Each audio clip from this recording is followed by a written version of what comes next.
from the All Indiana Podcast Network. It's Diversity Focus Today, a weekly discussion bringing awareness to cultural diversity in greater Indianapolis and surrounding areas. Now, here's your host, Ricky Solid Gold Clark. And welcome once again to another edition of Diversity Focus Today. I'm your host, Ricky Solid Gold Clark, along with our team today. We have the lovely and talented Dr. Tammy Harris, Hello. Dr. T. Now, we've got Dr. T's professor from a long time ago, back when they had horse and buggy. Not that far back. Yeah, no, Not that far back. Now, remember, this is my second career, so I went back to school to become an art therapist. So she's my professor from becoming that of an art therapist. And that would have been 2000? 2003. 19, okay. But she's been in the field far before I learned with the greatest. So you learn with the best of the best. Yeah. Okay. Well, our guest, of course, is Roberta Shoemaker-Beal. All right. And so I got that right. Okay. So we're going to turn it, since it's your professor, we're going to turn everything over to you and let you do your thing. Okay. Hi.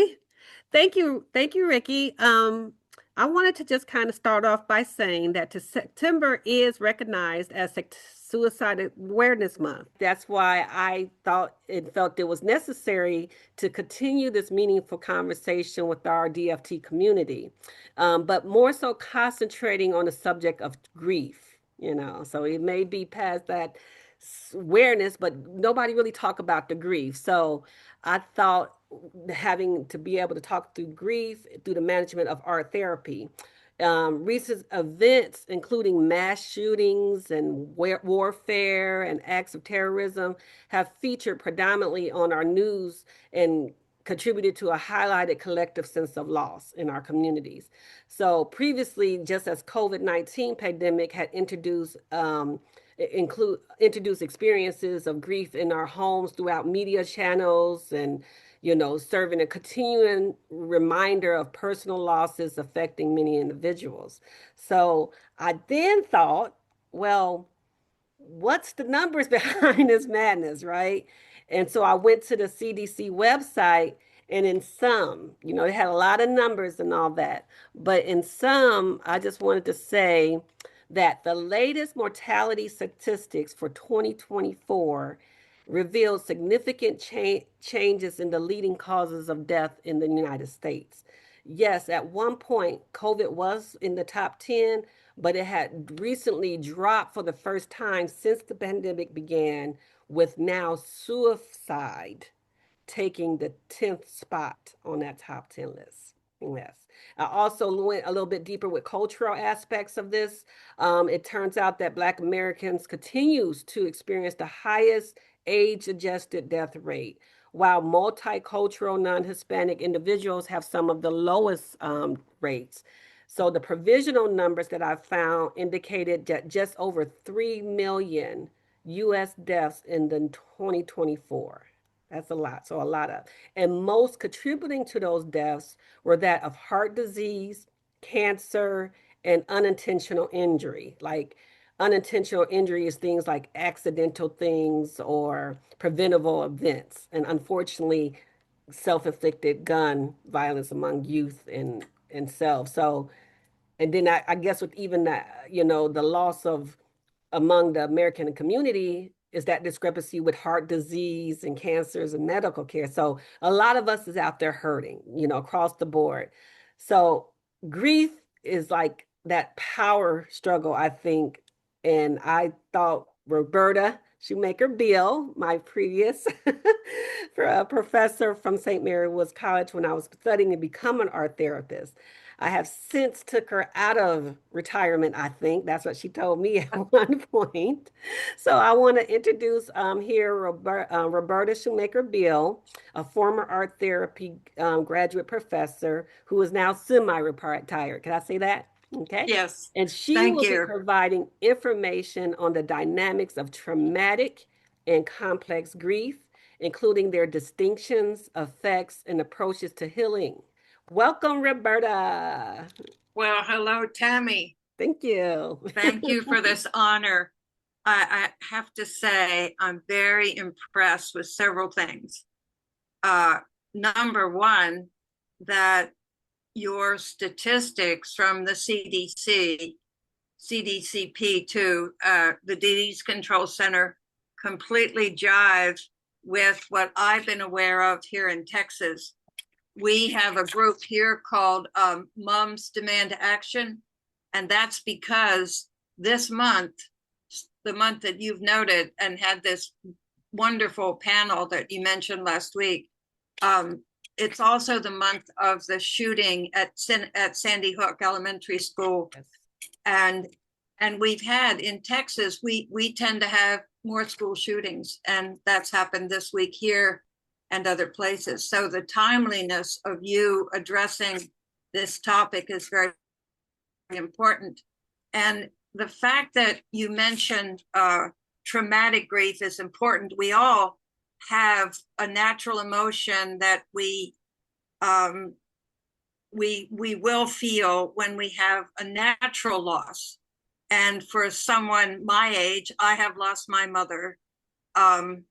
So our emotional life is prepared to lose an elder, prepared to lose people older. It's less natural to grieve for the loss of a child. And there's a national group, Compassionate Friends, which is to support the parents who've lost a child. But as you use that term, that's so important for everyone to be aware of. When a child is lost to violence, like in a school shooting, like Sandy Hook this month, or when someone loses a family member to suicide, especially a parent. I have a friend who's lost a child to suicide. That's traumatic grief. Okay. That's the kind of grief that chokes you up. You can't speak. Because grief is felt not just in our head. It's not just something we can talk about, because grief is felt in every cell of our body, especially if it's a child who's literally been in the womb of a mother. That child has been a part of her. And if she loses that child, it's very traumatic. So it's a much more serious kind of grief. Wow. So the grief you're addressing this month in Suicide Awareness Month, and there's a lot of depression and anxiety at this time of year, the month of September. It's very timely. So I thank you. Thank you for addressing this topic. Thank you. I learned from the best. Oh, bless your heart. There you go. Well, let me share with your audience the reason that I have, for the last 15 years, been focusing on healing from grief. And anyone who's had a traumatic loss, like a suicide, or someone been experiencing depression and anxiety as a result of suicide, for the last 15 years, I've been working with a group in Philadelphia called Mothers in Charge. And that group was formed by a woman named Dorothy Spate Johnson. And Dorothy had lost a little sister at 4 years old to leukemia. And she was a professionally trained counselor who was shocked into traumatic grief when her son was shot on the streets of Philadelphia. There, at the time, 15 years ago, 10 years ago, Philadelphia was no longer the city of brotherly love. Oh, wow. Philadelphia, New York, and Chicago were vying for who would have the most homicides per capita. Wow. Yeah. So Dorothy had already studied grief because of the loss of her little sister. And then on the news, 2 weeks after her son was shot, believe it or not, for his tennis shoes, he was going to class. He was an architectural student and moving up professionally in his community, kind of moving out of the more impoverished African-American community. But the kids who didn't have the privilege, Dorothy said, of her son, would target people like her son who could afford the fancy tennis shoes. So her son was shot, over a pair of tennis shoes. Wow. I do Were stolen. recall during that time, it was a lot of that going on, unfortunately. Unfortunately. And Dorothy was more prepared than some, having studied grief because of her sister. But 2 weeks later on the television, she saw another mother, a white mother. Dorothy's from the African American community. The white mother had a son shot on the street. Oh, wow. So Dorothy went and knocked on her door and said, we mothers have to get together. And that's when they started the organization in Philadelphia that where I was made aware of this tremendous amount of violence in some inner city neighborhoods. And so I was invited to speak there by a social worker, a friend of mine from Baltimore. I live in Texas now, but I knew Dr. Betty Lee Davis, and she said, Roberta, since I've gotten my PhD in social work at Bryn Mawr University up here near Philadelphia, I'm volunteering at the Mothers in Charge group because these women are so amazing. They are trying to do everything they can to educate the community on exactly what you were trying to do last week, Tammy, is to alert people and try to educate people about violence and how to deal with the violence, how to act as positively as we can, and as you brought up and why you have me here, to deal with grief. Yes. So Betty Lee, my old friend from Baltimore, I knew her, we worked together at Johns Hopkins Hospital. She wanted me to do a workshop called Finding Creative Pathways Through Grief, because she knew from running grief support groups for Mother in Charge every Thursday night. They still have them every Thursday night in Philadelphia. They have tremendous resources, and they have proven so effective in the city of Philadelphia that they will help any city in the country, Indianapolis, if it wants to. If you or some of your viewers here, concerned citizens, Tammy, concerned and compassionate citizens, want to start a Mothers in Charge group in Indianapolis, they'll help you do it. And they have, you will hear their program if you just call their phone number, which you can read on the screen soon. Betty Lee called me to come to Philadelphia. Right. And I had lunch with Dorothy. She's an amazing woman. Wow. She and her partner who started Mothers in Charge. And at that time they were growing. They had a board of directors. Nice. So I asked Dorothy, what do you think would be the best workshop I could do for finding creative pathways through grief? And I had learned through my research in grief that when people get past the initial traumatizing stage of grief, and many times they just pull away, and they can't even speak. It's grief is buried deep in the body, as it was for me. When I painted a painting, I had the experience of the painting itself. Wow. It was like something in me that I wasn't even conscious of. It was deep in my body. When my grandfather died, it was when I was in a safe place that night, staying at my cousin's house, that I literally woke up in the middle of the night and I wailed. It was like the grief was in every cell of my body, because I had been raised by my grandparents as kids, because my parents were in war work. So I had to be in a safe place. I had to know that I could let out these feelings that were deep in my body. And Betty Lee found out the same thing when she began running grief support groups on Thursday nights for Mothers in Charge. It was easier for the women to grieve. It's kind of like society lets women release their tears and wail and talk, but it's much harder for men. Oh, wow. We expect men in our society to be brave in song, and their father dies or their mother dies and they should go back to work in 2 days. Right. And that's almost unfair of our society, because it's harder for men. We want men just to go back to work and be responsible and not get in touch with their grief. Right. And that's almost unfair to our men. So Mothers in Charge allows men to come into their grief support group. But Betty Lee noticed, Roberta, words are not enough for some people. They need to be in some kind of therapy that can get into their body. Mhm. And in our therapy, we work with our hands. Yes. We have our paintbrushes. We can work with clay.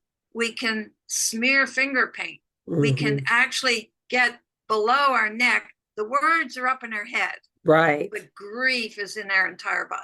And like you said, the gut there, it goes into that gut, right? Yes, it's in our gut. I literally had to wail. So for our viewers, what could they do as far as a media art directive that can process traumatic grief in a way that could close the gap? We had a question from one of our viewers before asking about grief and how does art therapy help with that? So what could you do in it, like describe maybe in 5 minutes or so, something our viewers and listeners, as boys and girls, men and women, as Ricky would say, will connect those two to be able to express and help. I'm glad you asked that. I have something right here. I want to share this slide because I want people to think of the goal of their doing some kind of art therapy as tapping into the creative loop process. Okay. In other words, you see the head's up here. So there's a little figurine for those who can't see. So yeah, you all, my students used to call this my gingerbread man. Gingerbread head. So it's a little figurine that's like a gingerbread, and it has arrows coming outward and arrows going inward. And in the outward, you have expression. Yes. And on the inward, you have sensation. Yes. And at the head, you have perception. And what I noticed, well, perception is really for inside of us. Inside. So if you think of the 4 positions of the creative loop, think of putting out your right hand or left hand if you're left-handed. Okay. And think of sensations coming into your body. Okay. So then they come into the center of you where your heart is, where your soul is. This is below your chin. Okay. This is in your body. Right this is where your hands and playing like a child again with art materials allows you to forget your head and just go back and be a child again. Okay. So that perception is it's deep within us, and every single one of us is going to perceive things in our own way based on what our life experience has been. Exactly. So if we just play around with the art materials, and they can be any range of colors, watercolors, crayons, markers, anything you can just buy at the grocery store or the corner drugstore. And so just play with whatever feels right in a circle. Okay, so you draw. Okay, there we go, a circle, a mandala. So just imagine a circle. The woman who did the research for art therapy, called the Great Round of the Mandala, noticed that just a circle the size of a dinner plate or the pot of a pan, about that size, it's about the size of our face. So if we just do a circle on any piece of paper, just any piece of paper out of a computer, if you don't have a drawing pad, but if you have a drawing pad, that's even better. And whatever you do in the center of the circle, think of it as the safe space. The safe space. And don't overthink it. Just think of what you want to put in there. Do you have a prompt that related to grief itself, like to process the grief, or just say, think of safe place? Well, close your eyes for a minute. Put the paper down in front of you with your circle, and then you have your colors nearby. And close your eyes a minute and think of a memory, your most important memory of the person you're grieving for. Okay. So close your eyes and think of that circle as the safe place. Okay. You can do anything in that circle you want to do, because this is not art for exhibit. You don't have to be an artist. It's very raw emotion and stuff. So what would the viewer or the person who's attempting to do a mandala, which is a circular shape, and then you processing with your materials aside of you of that person that you're grieving, what is the next step after that? Should they contact an art therapist, or do they just kind of write a journal reflection about that? What would be the next step if nobody's around to help them through that Well, those are very good. Those are very good suggestions. Tammy, I always thought you were one of the smartest of my students at St. Mary the Woods, but we can't have favorites. Right. We can't have favorites. I just But want to what be you're able. saying is true. So if someone does, remember, this is not art for exhibit in an art gallery. That's Right. nothing to, so you don't have to be an artist. So if you draw whatever you feel like drawing, whatever color you want to do it in, think where you started. Down in the lower corner, make a little list of what you thought of, what ideas came to mind when you made your first mark. Just make a listing from, well, what did I think of first? And what did I think of second? And what did I think of third? And you will realize that you have gone below your chin. Oh, wow. In that, by drawing, you've gotten away from the words and you've gotten into your feelings. Wow. And that's what we want to do. We want the self-expressive art in the safe place of the mandala. Just like it was safe for me to wail in my cousins. And I sometimes feel that I have to back away when my feelings are too intense. It's kind of like something catches my throat and closes it up. But when somehow I can get in touch with those things that seem just so powerful, I can't even speak about them. And so they come out. So I would just say too, Roberta, because I know time is coming, I will put myself out there and provide people support since I am a board certified art therapist and practicing. So I'll also tell to my viewers, if you're wanting to process or even talk to me about just some clarity in that, my phone number is 317-426-8380, 317-426-8380. But let me just say one thing. Okay. If you don't have access to an art therapist, just find a trusted family member, perhaps somebody else who's also grieving. Yes. Or that same person. That's definitely a whole nother. And the two of you can draw mandalas together.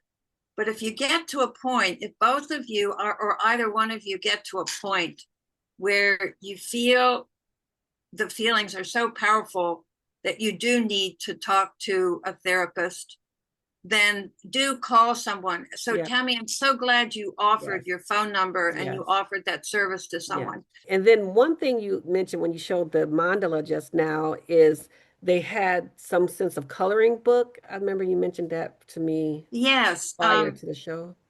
Thank you for bringing that up. Your audience, wherever they are, Indianapolis, Indiana, or around the country, if it goes out on podcast, may remember when there used to be mandala coloring books just of circular pictures. So you don't have to be an artist. You can look for a mandala coloring book, if anyone remembers them, just drawings in circles. And it just can be very soothing to work between your hand and your eye in total silence. And sometimes closing your eyes and just remembering the happy memories. Because when you get past the initial traumatic grief, which can just choke us up and we feel it in our body, you'll get to a point where you can find creative pathways through grief. And it could be anything. It could be making an album of pictures, gathering together in a drawer somewhere, your happiest memories with that person, photographs. Yeah, I actually done that for my mom. I created a whole memorial of photographs and the last year of her life and things that we done, just celebrating through photographs. Definitely and that's beautiful. Made poster boards of you can make post little different pieces of things together of photographs and put it in a frame or just have them in a place in the house that where you can go and be with that person.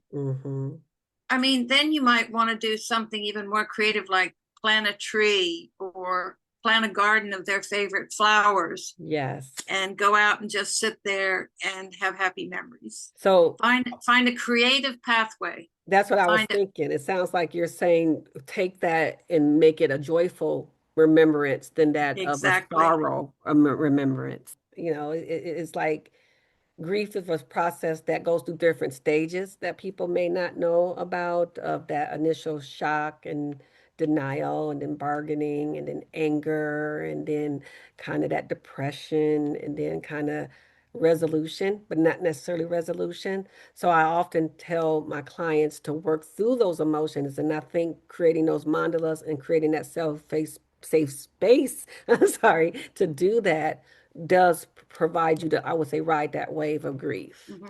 And I'm glad you mentioned the most difficult emotion that comes up with grief, and that's anger. And if you go to the Mothers in Charge website, they have anger management groups. Okay. That's part of their week-long schedule, that they would help anyone in any city create a Mothers in Charge support group. It's very simple. It's, what the schedule is, just be there for people. Just have I have a slide of the elders at Alexis Point, locally nearby, just pictures of the ladies, and you can just be sitting at your kitchen table. And doing this and talking with friends. If you don't have a grief counselor around, or you can't find an art therapist to talk about the Picto story, what you thought of when you were first drawing, and what then did you think of next, and what feelings did it bring up for you. It's just, art making feels good. Art making, so many people have said, and I'm seeing a lot of it on social media too. Just art making feels good. And this is a lot of my grief behind me. It's blurred, but that's a lot of whole nother story. Like I said, we're going to have another maybe pick up conversation on this at some time, just to check in with people and see how your suggestions may have helped them.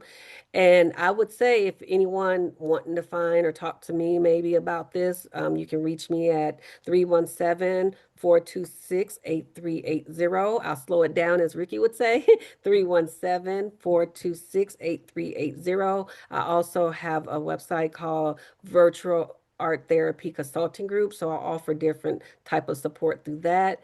If you're looking for in different states or city, as Roberta said, you can also look up the American Art Therapy Association website and find a local art therapist in your area. And how would they be able to touch with you, Roberta, for your wisdom in this area? Oh, well, thank you. If I have time, I'm more than happy to talk with people at 512-648-1006. And I am creating a website. It's not quite up yet, but give me a few months and I'll have a website that'll have a lot of this information on it too. Okay. Roberta, thank you very much for joining us. Well, thank you for the timeliness of this, Tammy. Very timely. All right. Bye for now. This is Diversity Focus Today with Ricky Solid Gold Clark. Watch Sundays on Wish TV. Be sure to like and subscribe to this podcast, and check out other great podcasts on the All Indiana Podcast Network. Online now at allindianapodcastnetwork.com.